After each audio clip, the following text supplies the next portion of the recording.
नाज़रीन इकराम, ज़बान की बहुत सी आफात हैं और इन आफात से बचना भी बहुत ज्यादा जरूरी है। अगर इनसे बचा ना जाए तो ये इब्ने आदम के लिए, इंसान के लिए बहुत ज्यादा नुकसानदेह साबित होती है। अब जाहिर है जो चीज जितनी ज्यादा नुकसानदेह होगी उससे उसकी हिफाजत के लिए उतने ज्यादा इकदाम भी करने पड़ते हैं।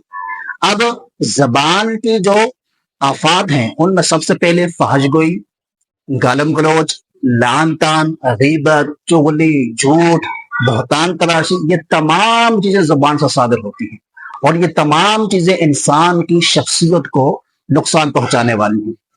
नबी अकरम सल्लल्लाहु तआला अलैहि वसल्लम का फरमान आलिशान है कि जब इब्ने आदम सुबह करता है तो जिस्म के तमाम आज़ा जबान को बुरा भला कहते हैं और कहते हैं कि तुम हमारे बारे में अल्लाह तबारक व तआला से डरना, और अगर तुम सीधी रही तो हम भी सीधे रहेंगे और अगर तुम टेढ़ी रही तो हम भी टेढ़े हो जाएंगे।